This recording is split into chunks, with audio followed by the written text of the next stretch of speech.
नमस्कार, cool stylish fans present सत्ता का संग्राम देख रहे हैं आप। अमर उजाला पर आपका स्वागत है। इस चर्चा में जहां हम अमर उजाला में लगातार इस देश के सबसे बड़े चुनाव यानी कि लोकसभा चुनाव को जमीन पर रहकर कवर करने की कोशिश कर रहे हैं, ये जानने की कोशिश कर रहे हैं कि जो देश का सबसे बड़ा चुनाव है, जो आम चुनाव है, उसमें इस सत्ता के संग्राम में आखिरकार किसका पलड़ा कितना भारी है। लेकिन उस हार जीत के पलड़े को तय जो करते हैं वो हैं इस देश के मतदाता, वो हैं इस देश के वोटर। और वोटर आखिर किन मुद्दों पर किसी भी पक्ष को, किसी भी सरकार को चुनने क्यों जा रहे हैं, ये समझना जमीन पर रहकर हमारे ही काम का एक हिस्सा है। और इस क्रम में जब बात हो रही हो कि देश के भविष्य की सरकार की, तो कई सारे युवाओं से, युवतियों से बात कर लेनी चाहिए, क्योंकि ये खुद देश का भविष्य है। किन आधार पर ये भविष्य की सरकार को चुनेंगे, ये जानना समझना भी जरूरी है। ये भी समझना जरूरी है कि इनके हिस्से के मुद्दे क्या हैं। कई बार हमने देखा है कि राजनीति में जो मुद्दे होते हैं वो सालों से एक जैसे बने रहते हैं, लेकिन नई पीढ़ी के लिए वो मुद्दे अलग हो जाते हैं। इनके पास अपने विचार होते हैं जो ये आने वाली सरकार को सलाह के तौर पर दे भी सकते हैं। और इसीलिए जब हम लगातार अपनी इस यात्रा को जारी रखे हैं, रॉबर्ट्सगंज लोकसभा में सुबह से आपने तस्वीरें देखी कि हम अलग अलग समय पर अलग अलग वर्गों से, अलग अलग लोगों से बात कर रहे हैं। हमें लगा कि एक ऐसी क्लास में आ जाना चाहिए जहां एक प्रशिक्षण मिल रहा हो, तैयार हो रहे हो लोग, तो वो कितने तैयार हैं लोकतंत्र के इस महापर्व में अपनी भूमिका निभाने के लिए, अपना वोट करने के लिए, और कोशिश करते हैं कि एक एक करके सबके बीच में चलें और बात करें। इस पूरी चर्चा की शुरुआत से पहले साहब सबने इशारा किया था कि आपसे बात करें। कई बार जो साथ के दोस्त होते हैं वो वरिष्ठता के क्रम में भी फंसा देते हैं कि बड़ों से शुरू करिए। आपका नाम? पंकज कुमार कानोडिया जी। पंकज जी, मैं ना यही समझना चाह रहा हूं कि एक वोटर के तौर पर जब आप वोट करने जाएंगे, क्या मुद्दा दिमाग में होगा, क्या सोचकर वोट करेंगे, वोट का आधार क्या है? सब मुद्दा तो है कि जो हमारा सांसद जाए यहाँ से कम वो पढ़ा लिखा हो, वो अपनी बात, जो हम लोग की बात है, हम लोग की बात अगर कोई रखेगा सांसद तो सांसद ही रखेंगे, हम तो वहां पे रखने के लिए जाएंगे नहीं। तो हमारा सांसद कम से कम पढ़ा लिखा हो, जो हम लोग की यहाँ मूल समस्या है, जो दिक्कत हो, जो परेशानी हो, वो हमारी बात जाके वहां पे रखे। और बहुत दुर्भाग्य का विषय है कि जब से हम लोग का ये सांसद हुआ है, अभी तक सांसद जो है पिछड़ा वर्ग का ही सांसद है। वो अभी तक जैसा रावरसन पहले था 50 साल पहले, अभी तक उसी तरह रावरसन है। बहुत ज्यादा यहाँ अपना कोई फैक्ट्री लगा, जो उसके बाद ना कुछ हुआ, अभी तक उसी तरह ये रावरसन पड़ा हुआ है। कब कोई आवाज उठाने वाला नहीं, यहाँ की मूल समस्याओं को कोई रखने वाला नहीं है वहां पे, तो यहाँ का विकास कैसे होगा? तो हमारा सांसद पढ़ा लिखा हो, बढ़िया हो, जो हमारी बात वहां पे जाके रख सके। अब ऐसा सांसद, ऐसा सरकार चाहिए। ऐसा सांसद चाहिए, जैसे आपने कहा, मतलब तमाम रोजगारों की बात की, फैक्ट्रियों की बात की। रॉबर्ट्सगंज एक ऐसा इलाका है, उत्तर प्रदेश के नक्शे को देखिए तो उत्तर प्रदेश को संसाधन काफी यहाँ से मिलते हैं, बिजली से लेकर, खनिज से लेकर, तमाम चीजों पर। क्यों आपको लगता है कि किसी भी जनप्रतिनिधि ने उनके मैनिफेस्टो में या उनके प्रचार में ये मुद्दा नहीं होता कि हम संसाधनों को और बेहतर करने के लिए और यहाँ के लोगों को संसाधन में हक की बात करेंगे? जो सांसद अभी तक हो रहा है उसको पता नहीं है कि वो कक्षा 5 पास ही हैं, तो क्या जानेंगे क्या है उसके। हम आगे कब हम पढ़ेंगे, उसके बारे में सोचेंगे, तब मेरी ग्रोथ होगी। कब हम पढ़े लिखे सांसद पढ़ा लिखा हो गए नहीं, तो ऊपर का दुनिया देखा ही नहीं है। वो तो जो जैसे पोखरा है और समुंदर है, कब हम पोखरे में ही हैं तो हम नदी को कहाँ देख रहे हैं कि नदी कितनी बड़ी है, दुनिया कितनी बड़ी है, हम क्या कर सकते हैं। कब हम नदी को देखेंगे, नदी के बाद गंगा जी को देखेंगे, गंगा जी के बाद समुंदर को देखेंगे, तब लगेगा कि कितना बड़ा समुंदर है। कब हम पोखरे में ही, एक गड्ढे में ही घूम रहे हैं, हमको लग रहा है जैसे मेढक है, मेढक कुएं में डाले, कुएं में घूमता रहेगा, कूदता रहेगा, उससे ऊपर उड़ ही नहीं पा रहा है। तो हम उससे का ऊपर उठेंगे, ऊपर की दुनिया देखेंगे, तब ना उसके ऊपर का विकास कर पाएंगे। ठीक बात है। और जैसा आपके तमाम साथियों ने कहा था कि आप बोल देंगे तो मन सबके लिए खुल जाएगा। एक चीज हाँ, मैं कहना चाहता हूँ, मैं माननीय मोदी जी से अपनी भी ये बात पहचाना चाहता हूँ कि वो हम लोग विकसित भारत की बात कर रहे हैं। अभी भी जो है कि जहाँ किसी भी आप छोटे से छोटे शहर में चल जाइए, बड़े से बड़े शहर में चलिए, वहां पे आपको भीख मांगते हुए दिखते रहेंगे। ये ऐसा क्यों है? कब हम इतना राशन दे रहे हैं, अनाज दे रहे हैं, बिजली दे रहे हैं, पानी दे रहे हैं, अस्पताल दे रहे हैं, रोजगार दे रहे हैं, उसके बाद भी लोग रोड पे क्यों टहल रहे हैं कटोरा लेके? उसके लिए अगर कोई बड़ा सा जैसे फील्ड है, हाता है, सरकार इतनी योजना, इतना पैसा खर्च कर रही है, एक बड़ा सा कोई फील्ड ले, कोई हाता ले, वहां पे 10-20 ठो लैट्रिन बाथरूम बनवा दे, और जो है कि भोजन के लिए एक टाइम का राशन चावल दाल जो भी 2 टाइम का चला दे, और जितने पुलिस वाले हैं कॉर्नर पे, उनको पकड़ के उस हाथे में जाके डाल दे। वो 2 दिन खाली उस हाथे में डाल दे, रोड से सारे भीख मांगने वाले खत्म हो जाएंगे। अब बोल जो रहे हैं वो ठीक है, लेकिन उसमें एक दिक्कत ये आती है ना कि इस देश के संविधान या किसी भी नियम के हिसाब से आप किसी को जबरदस्ती किसी जगह नहीं बैठा सकते अगर उसकी मर्जी नहीं है। बैठा नहीं सकते हैं, लेकिन अगर उनको फिर रोड पे तुम घूमने से मना कर सकते हैं कि भैया तुम रोड पे घूमोगे तो हम मना कर देंगे। ये नियम तो आप संसद में ला सकते हैं कि जो व्यक्ति रोड पे भीख मांगता हुआ उसको मिलेगा, वो तो अंदर चल जाएगा। या तो तुम अपना काम करो, या तो रोजगार करो, या फिर अंदर जाओ। ये नियम तो संसद में पास हो सकता है। ठीक है, मतलब आपका सुझाव है, उस पर डिबेट कोई नहीं। और जैसा हम कहते हैं कि अब मुझे इशारा कर दीजिएगा कि आप में से मैं किस किस के पास आकर बात कर लूं, वरना मैं खुद तो आ ही जाऊंगा। जी। हमारा कहना यह है कि अपना जो सोनभद्र है अति पिछड़े में आता है, और यहाँ से जो सांसद महोदय हैं वो जिस समय वोट का होता है उस समय वो दिखेंगे, उसके बाद पूरे 5 साल वो दिखते ही नहीं है। सबसे बड़ी बात ये है, जैसा कि भाई साहब ने कहा कि यहाँ की मुद्दे संसद भवन में जाने चाहिए। सच्चाई यही है कि चिराग तले अंधेरे वाली बात है। अपने अपने सोनभद्र में ये सोने की खदान कहा जाए अगर सोनभद्र को, तो कम नहीं है। यहाँ पे सब कुछ पाए जाते हैं, खनिज से रिलेटेड कोई भी चीज हो, कोयला यहाँ पे होता है, बालू है, और भी बहुत सारे संसाधन यहाँ पे मिल जाते हैं। लेकिन उसके बावजूद भी यहाँ के सड़कें दिखाइए आप, गलियां दिखाइए, वो सब बिल्कुल डैमेज पड़ी हुई हैं। पानी जो है वो रोड पे टहल रहे हैं, रोड पे आए जा रहे हैं। तो हमारे कहने का मतलब ये है कि जो भी सांसद महोदय हों वो इन सब चीजों पे विचार करें। हाँ, हम लोगों का वोट देने का मतलब ये होता है कि हम लोगों की बातें वहां पे पहुंचे, नहीं पहुंच पा रहे हैं किसी कारणवश। तो हम तो सांसद महोदय से आने वाले समय का हमको नहीं पता है कि कौन होगा, लेकिन हमारे हिसाब से इस बात पे उनको चर्चा करना चाहिए कि भाई हमारे ये जो सोनभद्र का जो मुद्दा है वो संसद भवन में जाए और सारी चीजें जो है अच्छे से हो पाए। क्या नाम आपका? रोहित तिवारी। आप पर आते हैं, और वो आना इसलिए भी जरूरी है कि खूब बात करते हैं, हाथ लोग नहीं उठाते हैं, आपको खड़ा होना पड़ेगा वरना दिखेंगे नहीं। क्या नाम आपका? साक्षी केसरी। साक्षी, वोट डालोगे इस बार? Yes sir. क्या सोचकर वोट करोगे? सर, वोटिंग करने का सबसे मेन पॉइंट ये है कि हम जो भी ऐसे बिना सोचे समझे किसी सांसद को वोटिंग नहीं करेंगे। हम उसकी क्वालिटी अपने अपने हिसाब से उसको देखेंगे कि उसमें सारी क्वालिटी है या नहीं है, हमारी सारी सुविधाएं वो दे सकता है या नहीं दे सकता, वो शिक्षित है या नहीं है, वो हमारे सांसद में जो भी हमारे एरिया में या फिर हमारे स्टेट में वो कार्य करने लायक है कि नहीं, उनकी योग्यताओं को देखते हुए हम उन्हें वोट करेंगे। वो हम उससे सहमत होंगे तभी देंगे, और हम अपनी वोटिंग को कभी भी गलत इंसान को नहीं देंगे, क्योंकि उससे भी हमारा बहुत ज़्यादा ही लाभ नहीं होता, उससे बहुत ही हानि होती है। इसीलिए हमें बहुत ही सोच समझकर किसी भी वोटर को वोट देना चाहिए। तो ये बात हो गई। और मेरा ये कहना है कि हमारे एरिया में जो है कि गवर्नमेंट कॉलेज नहीं है, मेरा ये पॉइंट है। गवर्नमेंट कॉलेज नहीं है, हमें यहाँ से होकर ओबरा तक जाना पड़ता है, तो इससे हम गर्ल्स को ज़्यादा ही प्रॉब्लम होती है। तो मेरा ये कहना है कि हमारे एरिया में गवर्नमेंट कॉलेज होना एक बहुत ही इम्पोर्टेंट पॉइंट है ना, तो यहाँ पे होनी चाहिए, जिससे कि हम गर्ल्स को यहाँ पर ही रह के पढ़ना हो और यहाँ पे ही रहकर हम अपने स्टडी को कंप्लीट करें, क्योंकि वहाँ तक जाना थोड़ा अनकंफर्टेबल लगता है, विदाउट पेरेंट्स जाना थोड़ा सा रिस्की होता है। तो इसीलिए यहाँ पर एक गवर्नमेंट कॉलेज होना इम्पोर्टेंट है। जो बोलती हैं कि रिस्की होता है, फिर एक सवाल आ जाता है कि क्या लड़के लड़कियों के भेदभाव का, क्या सुरक्षा के माहौल का वो वाली दिक्कत है, या घर वाले नहीं अनुमति देते, सामाजिक दिक्कत है? दिक्कत ज्यादा बड़ी क्या है?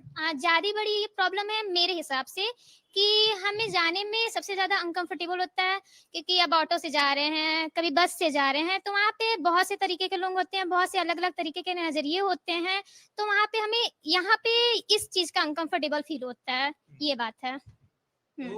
कॉलेज एक मिलना चाहिए स्थानीय स्तर पर, आपका सुझाव ये है? हाँ यस सर, क्योंकि यहाँ पे जैसे पर्यटक स्थल को पहले देखा जा रहा है, तो पर्यटक स्थल को छोड़ के पहले स्टडी पॉइंट को अपने इंडिया को ग्रोथ पे ले जाने के लिए हमें कलेक्ट करना चाहिए। पर्यटक स्थल पे करिए, बट उससे पहले स्टडी को देखिए, मेरा ये कहना है। बढ़िया। मतलब आप लोगों के पास, हाँ मैं वहां आ रहा हूँ, मैं वहीं आ रहा हूँ, एक एक करके कोशिश ये कि हम सबके पास चलें। जी, आपका नाम? वैभव पांडे। हाँ, वही सवाल है, सवाल आपने सुन लिया। सुझाव या कारण मतदान का? सुझाव तो हमारे जो मतदाता हैं या हम जो भी वोट देते हैं, सबसे पहला काम ये होना चाहिए कि जो हमारा सांसद हो वो संसद भवन में जाके बातों को उठाए। लेकिन दुर्भाग्य की बात रही कि इससे पहले के जो हमारे सांसद महोदय रहे, उनके फीडबैक को देखा गया तो उन्होंने कभी संसद भवन में खड़ा होकर सोनभद्र के बारे में बोला नहीं। सोनभद्र ऐसा जिला है जो 4 राज्यों से घिरा है। यहाँ पे राज्य विश्वविद्यालय आना था, बनना था, चूंकि बना नहीं, वो जाकर के मिर्जापुर में बनना है। ये आपको भी पता होगा, ये सबको पता है। अभी बहन ने हमारे बोला एक ओबरा डेयरी कॉलेज, मैं भी वहीं से पढ़ता हूँ। वहाँ की स्थिति है कि वहाँ क्लास नहीं चलती है। अभी होना था कि 70% वहाँ पे उपस्थिति होनी है, तो वो बहनें कैसे जाएंगी 70% उपस्थिति, जिनके यहाँ जाने में इतनी दिक्कतें हैं। अभी यहाँ तो हमारा रॉडगंज कुछ विकसित एरिया है, उधर चले जाइए आप पीछे, वहाँ आने में संसाधन की बहुत दिक्कत है। क्या कोई एक ऐसा सांसद कभी बात किया कि वहां पे जाना है, वहां पे वहां की बच्चियां, वहां के बच्चे कैसे विश्वविद्यालय आएंगे? उस पर कोई नहीं बात करता है। हम धूल डस्ट खाएं, यही ओबरा में हमें जाने में कितनी धूल दिक्कत होती है। खनन अधिकारी आंख बंद करके खनन करवा रहे हैं, और ऐसे खनन हो रहा है कि घर के ओबरा में रहने वाले घर जितने हैं, हमारा कॉलेज जर्जर होता जा रहा है, लेकिन उस पर सरकार या यहाँ का सांसद कोई भी नहीं बोलता है। हम छात्र नेता रहे, वहां पे चुनाव लड़े, वहां पे चुनाव हम लोग लड़ने की बात की, वहां पे शासन चुनाव नहीं होता है। हम लोग मुद्दा उठाते हैं, हम लोग को दबाया जाता है। हमें वहां पे कितनी बार बोला गया कि 70% उपस्थिति के लिए। तो ये मैं पूछना चाहता हूँ कि कैसे 70% लोग वहां पे हो जाएं? वहां पे हॉस्टल की व्यवस्था नहीं है। वहां पे हॉस्टल सिर्फ ओबीसी वर्ग के लिए मिलता है। क्या वहां पे सिर्फ ओबीसी वर्ग पढ़ता है? क्या वहां पे एससी नहीं पढ़ते? क्या वहां पे जनरल नहीं पढ़ते हैं? ये बातें इतने साल में, देश आज 70 साल हो गया, लेकिन आज तक ये बात एक कोई सांसद बोलने वाला नहीं है संसद भवन में जाकर के कि सोनभद्र इतना बड़ा राजस्व देता है, लेकिन सोनभद्र का विकास की बात कौन करेगा? अभी फिलहाल में एक हमारी प्रत्याशी जो अभी है रिंकी जी, उसके बाद अभी आपके छोटे लाल खरवार जो पूर्व में आपके भाजपा के सांसद रह चुके हैं, अगर उनसे पूछा जाए कि आप 5 काम ऐसे गिनाइए जो आप सोनभद्र के हित के लिए किए हो, तो वो नहीं गिना पाएंगे। ऐसे ऐसे सांसदों को अगर हम चुनेंगे तो अपने भविष्य को खराब करेंगे। मैं यही समझना चाह रहा हूँ कि जब आप लोगों को ये लगता है कि हम जिसको चुन रहे हैं उसमें किसी में भी वो योग्यता नहीं है जो शायद हम चाहते हैं, जैसे उन्होंने कहा साक्षी ने अभी थोड़ी देर पहले कि हम देखेंगे कि वो पढ़ा लिखा हो, वो हमारे लिए काम कर सके, वो हमारी आवाज उठा सके।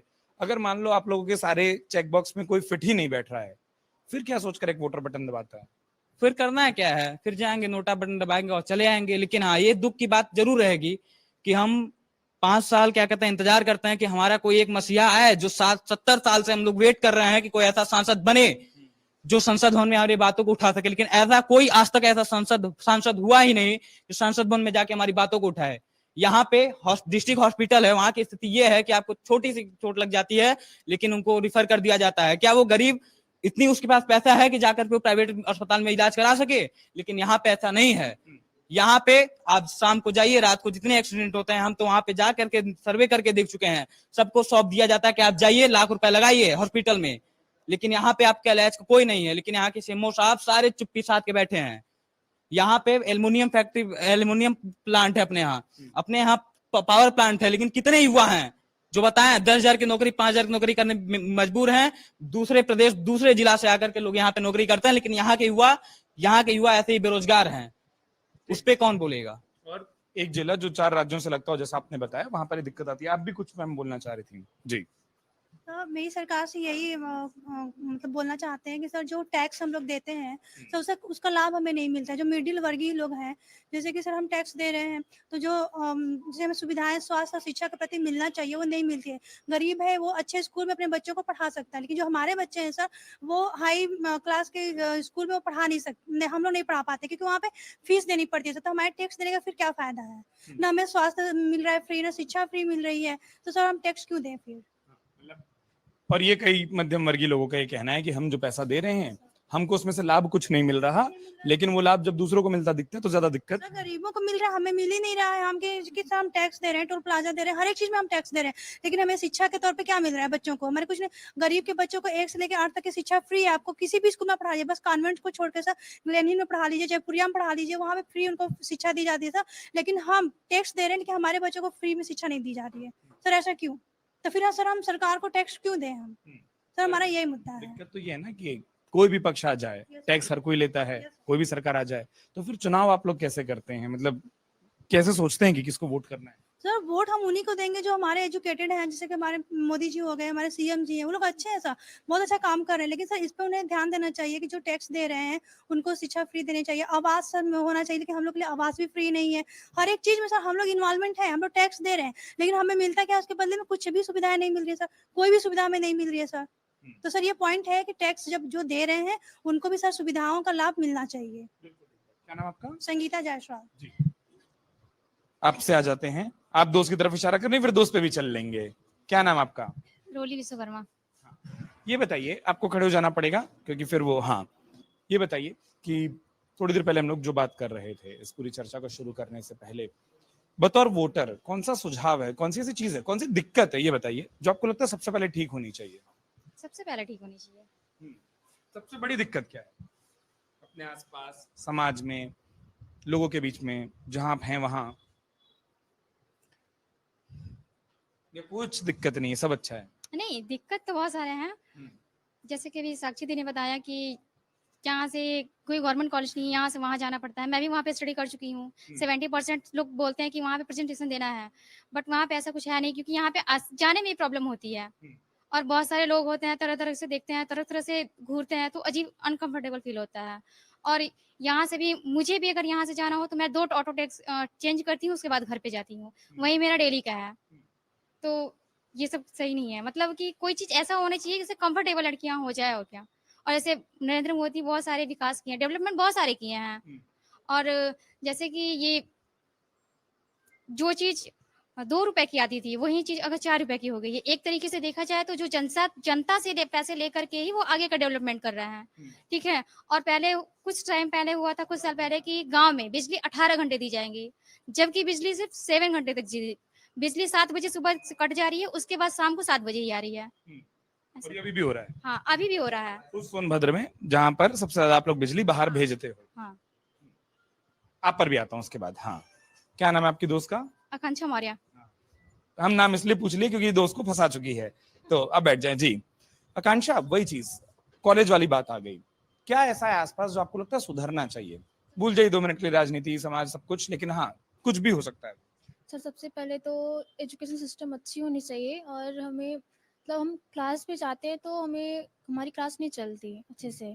और सबसे पहले तो स्कॉलरशिप इस बार हमारे कॉलेज पे नहीं आई किसी भी स्टूडेंट की। और वहाँ के टीचर बोलते हैं कि हमारे जो फॉर्म है उसमें कोई गलती होगी, इसकी वजह से नहीं आई। जैसे आपने कहा कि एजुकेशन सिस्टम सुधरना चाहिए, अभी आपको शिक्षा व्यवस्था में क्या कमी लगती है? क्या चीज ऐसी है जो सुधरे? सबसे पहले तो अच्छे टीचर होने चाहिए, क्योंकि हमारे कॉलेज में अच्छे टीचर नहीं है, मतलब हैं पर हमारे सब्जेक्ट के अकॉर्डिंग उतने अच्छे नहीं हैं। तो बेहतर टीचर आएंगे तो बेहतर पढ़ाई हो पाएगी, है ना? ठीक है, अब किसके पास चले जाएं? चलो आपसे बात कर लें। क्या नाम आपका? श्रुति। श्रुति, वही सवाल कि क्या सोचकर वोट करोगे? सर अभी तो मेरा फर्स्ट ईयर है, मैं पहली बार देने जा रही हूँ। इसलिए तो बहुत जरूरी है कि पहली बार का वोटर क्या सोचता है हमको भी समझ आए। पुराने वालों का पता होता है, वो लोग एक पार्टी पकड़ लिए तो पकड़ ही रहते हैं पूरी जिंदगी में। पहली बार वाला क्या सोचता है?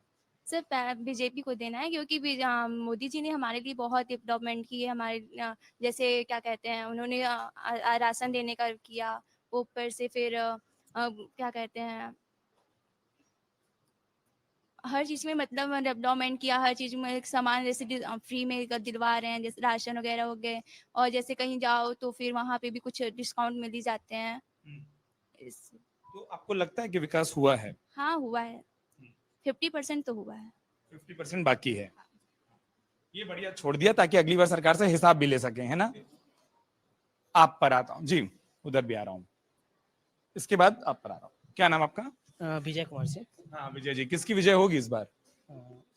आई थिंक इंडिया गठबंधन की विजय होगी, कारण? क्योंकि जो इंडिया गठबंधन ने सवाल उठाए बेरोजगारी पे, महंगाई पे, जो एक जेन्युइन मुद्दा है और ये आज के समय में समस्या भी है, तो मुझे लगता है कि ये मतलब एक अच्छा मुद्दा है जिसपे हम उन्होंने वोट मांग रहे हैं, तो ये जाहिर से अच्छी बात है। हम लोग बोल गए थे धीरे से आप। जी जी सर। उसके बाद ही समझ आता है। और दूसरा रीजन ये है कि जो हमारे यहाँ पर्चा लीक हो रहा है और बेरोजगारी जो बढ़ी पड़ी है, क्योंकि चुनाव तो टाइम पे होता है लेकिन भर्तियां जो है कभी टाइम पे होती नहीं है। जैसे इसमें एक चीज बताइए, और मैं तो ये युवा के तौर पर पूछ रहा हूँ, हम उत्तर प्रदेश को काफी समय से कवर करते रहे हैं। मैंने उत्तर प्रदेश में किसी एक सरकार की बात नहीं कर रहा हूँ, मैंने उत्तर प्रदेश में तमाम भर्तियों में गड़बड़ियां देखी हैं। भूल जाइए एक सरकार को, और मैं वापस मैंने किसी का पक्ष का नाम नहीं लिया। वो व्यवस्था सुधरे, इसकी गारंटी कहाँ दिखती है? सर मुझे लगता है कि जो गठबंधन है उसके बातों में दम है, उसका आधार क्या है? आप उससे जुड़े हैं, ये आधार नहीं हो सकता। नहीं, मैं जुड़ा हम नहीं निकल हूं। गया। उनकी बातों से लगता है, क्योंकि उन्होंने इससे पहले जितने भी अलग अलग स्टेटों में जिनकी सरकारें रही उन्होंने वो चीज फॉलो करके दिया है। ठीक है, मैं आपसे वो वाद विवाद नहीं करना चाह रहा, लेकिन राजस्थान एक उदाहरण है। वहां पर सरकार रही और वहां पर पेपर लीक हुए हैं। उत्तर प्रदेश में सारी भर्तियां कोर्ट में जाती हमने खुद कवर की हैं और कोर्ट ने उनको एक्सपंज किया है, गलत माना है। और इस बार लीक हो गए हैं। तीसरी चीज है कि जो मतलब फॉर्म में जो फीस ली जा रही है, बहुत बढ़ा चढ़ा की फीस ली जा रही है। जो फीस 100 रुपए होती थी वो आज के समय में 1000 रुपए चल रही है, 500 रुपए चल रही है। जो रेलवे की हमारी जो फीस होती थी सर 100 रुपए 150 रुपए ये सब फीस हुआ करती थी, आज के दौर में सर 500 700 ऐसे फीस चल रही है। ये बहुत बड़ी समस्या है। इस मुद्दे से मैं 200% सहमत हूँ। जो हमारा पढ़ने वाला स्टूडेंट है वो फार्म भरने के लिए व्यवस्था करे, या तैयारी की व्यवस्था करे, या आने जाने की व्यवस्था करे। और जब पर्चा लीक होता है सर तो हमारा फार्म भरना भी एक इन्वेस्टमेंट होता है, प्लस हम अप डाउन जो करते हैं वो खर्चा जो होता है वो इन्वेस्टिव जो होता है हमारा वो व्यस्त ही जाता है।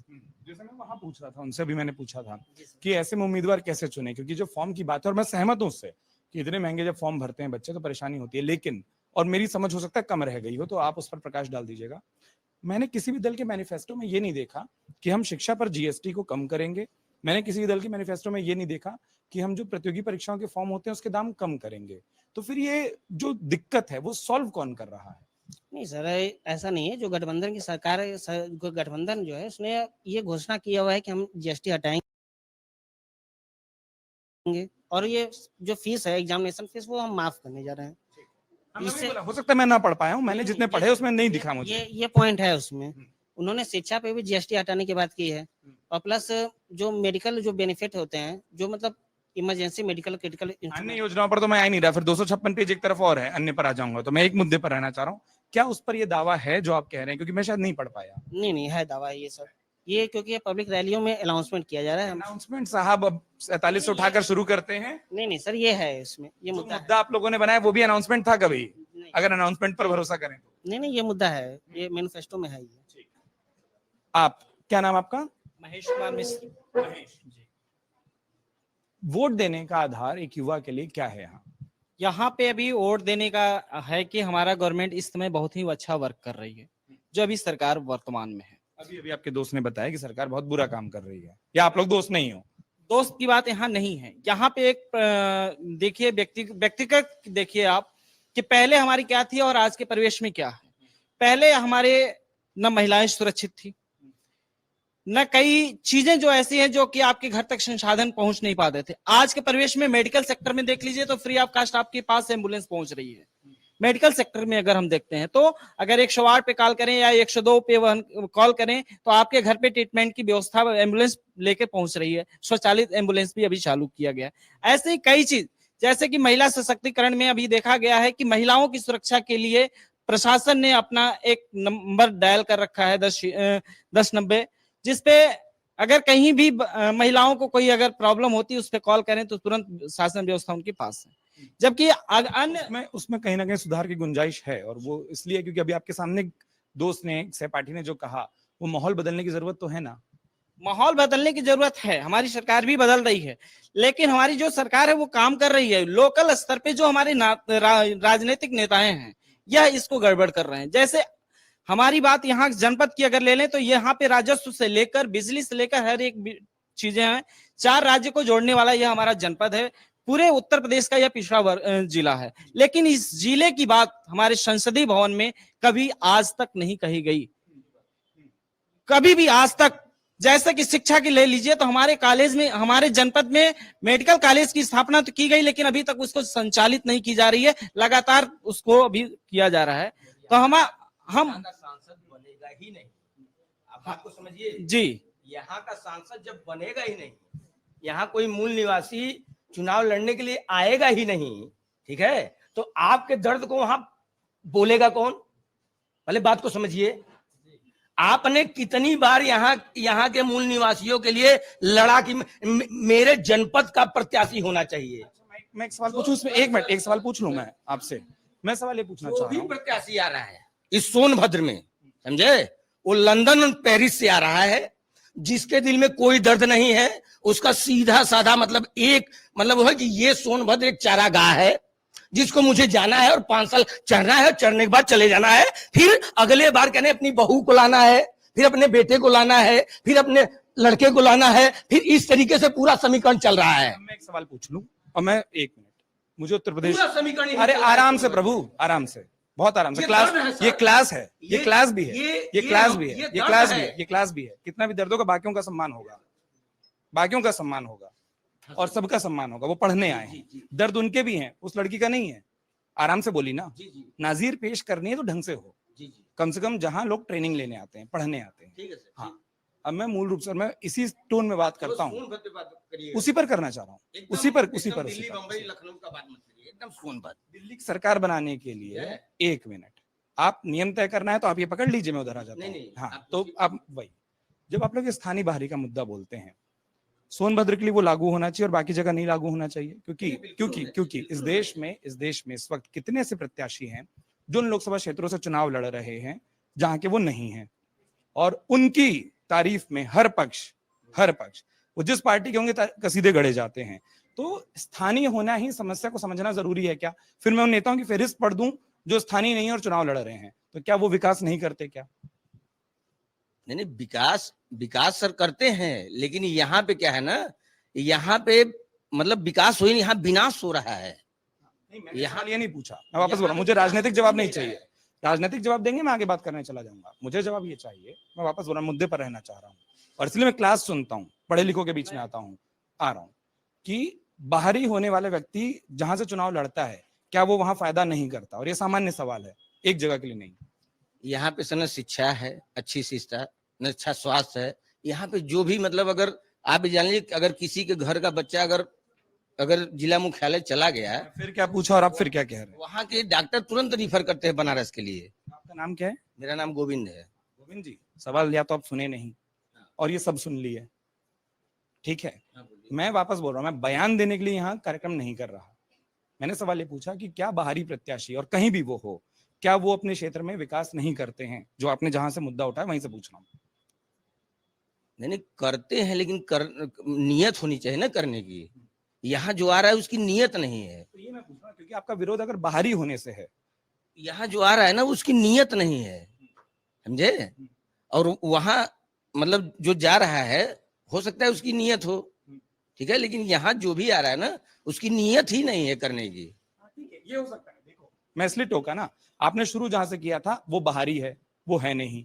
कितने बाहरी चुनाव लड़ रहे हैं? फिर तो ये लागू सब पर करा दें, जनता नियम बनवा देना, जनता इस नियम के पक्ष में बात कर ले। जब तक हम जनप्रतिनिधि नहीं चुनेंगे, ठीक है, जनप्रतिनिधि मतलब जनता का प्रतिनिधि, ठीक है, तब तक इस क्षेत्र का विकास नहीं हो सकता। क्योंकि यहाँ पे जो भी वोटर है, ठीक है, वो सिर्फ दल प्रतिनिधि चुन रहा है, जनप्रतिनिधि नहीं चुन रहा है, दल प्रतिनिधि चुन रहा है।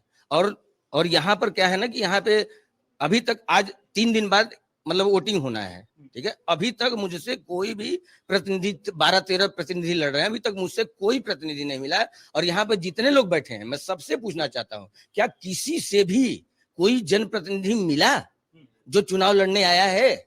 अगर नहीं मिला तो आप किस बेस पे उनको वोट करने जा रहे हैं? हम भी सबसे पूछ रहे हैं कि वोट का आधार है क्या? जब वो आपसे मिलने ही नहीं पहुंचे, ठीक है, आप उनके बारे में कैसे जानेंगे? उनके विचार क्या है, उनका रोड मैप क्या है, आप उनके बारे में कैसे जान पाएंगे? आप उनसे उम्मीद पाल के बैठ गए कि नहीं वो हमारे क्षेत्र का विकास नहीं कर रहे हैं। आपने कभी पूछने की चेष्टा किया? वो जब आपके यहाँ केवल तिहाड़ी मजदूर पहुंच रहे हैं, जो तिहाड़ी मजदूर हैं वो पंपुलेट लेके घर घर जा रहे हैं, और उनके चलते हम गुमराह हो रहे हैं। इसलिए उन तिहाड़ी मजदूरों से भी आप लोग पूछिए। मेरा हाथ जोड़ के निवेदन है, अगर इस जनपद को बचाना है तो उन तिहाड़ी मजदूरों से भी पूछिए। 400-500 रुपए पे कहने तिहाड़ी मजदूरी कर रहे हैं, वो भले ही आपके भाई हो, नात हो, रिश्तेदार हो, जो भी हो, उनसे पूछिए, ये सवाल करिए कि क्या जिनके लिए आप प्रचार कर रहे हैं, अगर मैं उनको वोट दूंगा तो उनकी जिम्मेदारी, उनकी गारंटी क्या आप लेंगे कि वो हमारे क्षेत्र का विकास कराएंगे? वो बिल्कुल नहीं लेंगे, क्योंकि उनको तिहाड़ी मजदूरी मिली है और चुनाव के बाद वो भी गायब हो जाएंगे। अब इनकी बात पूरी ले लूं?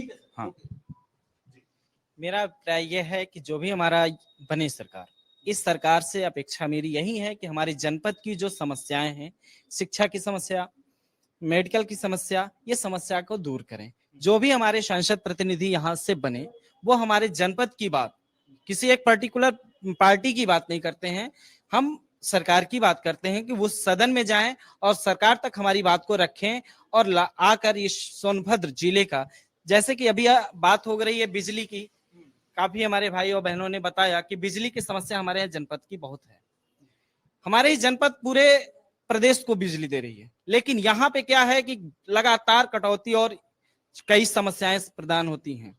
अभी बाई चांस हम एक ले लें ट्रांसफार्मर की बात, तो 48 घंटे के अंदर उसे आपूर्ति करने की होती है, लेकिन यहाँ जनपद में आप किसी भी बिजली विभाग के अधिकारियों को कहते रह जाएं, क्योंकि वो राजनीतिक नेताओं से दबे रहते हैं, इसलिए जल्दी वो काम नहीं करते। जैसे ही राजनेता का फोन जाता है तो वो कार्य को पूर्ण कर लेते हैं। हमारी अपेक्षा है कि यह जो प्रशासन है, प्रशासन अपने स्वेच्छा से कार्य करे तो मेरी सरकार की पूरी सहयोग रहे। कोई और अगर यहाँ अपनी बात रखना चाह रहा हो, आप पर आ जाऊं?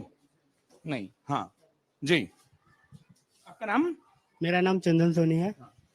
मैं भी ओबरा से पढ़ा हुआ छात्र हूँ, एमकॉम कर चुका हूँ ओबरा से। क्योंकि ओबरा में देखा जाए तो यहाँ होना चाहिए कि लोग, इससे पहले हुआ था कि यहाँ का ड्रेस कोड होगा, जो मान लीजिए पैसे वाले बच्चे वो अपना ड्रेस पहन लेंगे, जिनके पास पढ़ने और वहाँ पहुंचने तक का पैसा नहीं तो कहाँ से ड्रेस बनवा पाएगा।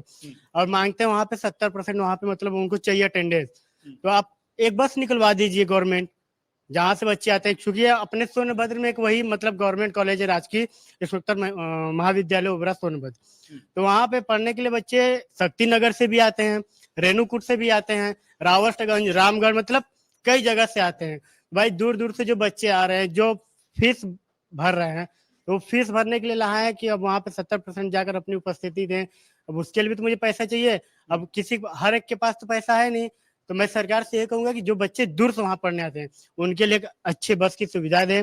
अगर बस की नहीं कर सकते तो एक पास बनवा दें, जो बसें चलती हो मैं उस पास को दिखाऊं, यहाँ हमारा 100 लगता है वहाँ हमारा 85 लगे, ताकि मैं पढ़ सकूं। यही है हमारी बात है सरकार से। और जो हमारे यहाँ से रिंकी कोल लड़ रही है सांसदीय चुनाव में, मैं उनसे भी ये कहना चाहूंगा कि पहले वो यहाँ की जो सांसद हो पहले वो खुद पढ़े लिखे हो। क्योंकि अभी भी उनसे एक वीडियो मैंने देखा, उनसे उनकी एजुकेशन पूछी गई तो उन्होंने बता नहीं पाया। तो ऐसे सांसद को हम चुनकर क्या करेंगे जिसको खुद नहीं पता कि वो कितना पढ़ी लिखी है। तो हमारी बातें सांसद भवन में क्या रखेगी? वाजिब बात है। और सबके अपने अपने, कोई और अगर बोलना चाह रहा हो तो मुझे इशारा करें, वरना आप लोग की अनुमति से आप लोग को और देर न करते हुए इस चर्चा को यहाँ विराम दें। ढेर सारे मुद्दे और मुद्दे ही समझने की कोशिश थी, और इसीलिए हम कोलाहल से बचने की बात करते हैं, हल्ले से बचने की बात करते हैं, क्योंकि मुद्दों पर बात करनी बहुत जरूरी हो जाती है। और एक वोटर के तौर पर अगर आप मुद्दों पर बात करेंगे तो बहुत आसान या सामान्य हो जाता है किन मुद्दों पर बात कर ली जाए, इन मुद्दों को सुन लिया जाए। आपसे तो बात हो गई, दोबारा मौका फिर सबको वो देना पड़ेगा, नियम का पालन। ये हाँ बोलिए, मैं आ जाऊंगा, लेकिन मेरा हमेशा ये होता है कि फिर वो किसी और को दोबारा और असंतुष्टि की भाव ना रहे। हमारे यहाँ क्या होता है कि बहुत ज्यादा ऐसी विचारधाराएं फैलाई जाती हैं कि अभी जैसे राम मंदिर बना था, तो उसमें मैं इसलिए बोल रहा हूँ कि उसमें लोग कहते हैं रोजगार कहाँ से मिलता है। कुछ ऐसे नेता हैं जो बोलते हैं रोजगार कहाँ से मिलता है, या कुछ लोग ऐसे बोलते हैं कि मंदिर बन जाता है तो सिर्फ वहां पे सिर्फ ब्राह्मण ही बैठते हैं, वहां ब्राह्मण ही इससे कमाई करते हैं। मैं बताना चाहता हूँ कि वहां पे अभी काशी विश्वनाथ कॉरिडोर बना, ठीक है, विश्वनाथ जी की पहले बात करते चलूं क्योंकि हम लोग काशी से हैं। तो वहां पे विश्वनाथ कॉरिडोर बनने के बाद सबसे ज्यादा पर्यटक हमारे यहाँ आते थे गोवा में, लेकिन अब सबसे ज्यादा पर्यटक आपके विश्वनाथ काशी में आते हैं। जिससे क्या हुआ, पहले घाट वहां अच्छे बने, वहां का कॉरिडोर बना, तो उससे क्या होता है कि हमारे देश की अर्थव्यवस्था बहुत ज्यादा मंदिरों से चलती है। इसको मानना चाहिए, क्योंकि वहां पे जब गंगा आरती होती है तो हमारे निषाद राज यानी जो हमारे नाविक होते हैं उनके बच्चे 20-25 रुपए को बना करके दोना टाइप बना करके उसमें फूल पत्ते दिया ले जाते हैं। उनसे उन बच्चे भी पर डे के 2-4-500 रुपए कमाते हैं। वहां निषाद राज जितने नाव लगाए रहते हैं, वहां पे नाव पे बैठते हैं लोग, तो वहां उनके पैसे देते हैं। वहां पे आते हैं लोग, टूरिस्ट आते हैं, वहां पे पैसे देते हैं। उसके बाद विश्वनाथ जी में फूल पत्ती, अगले साल रिकॉर्ड बना था कि लगभग करोड़ों रुपए की फूल पत्ती सिर्फ बिकी थी काशी विश्वनाथ जी में। तो बस ये बताना चाहते हैं कि मंदिर से बहुत विकास होता है। जैसे आप सऊदी अरब को देख लीजिए, सऊदी अरब में कुछ ऐसे नहीं थे जिससे वहां देश का विकास हो, लेकिन सऊदी अरब टूरिस्ट पे ध्यान दिया तो आज देखिए सऊदी अरब कहाँ है।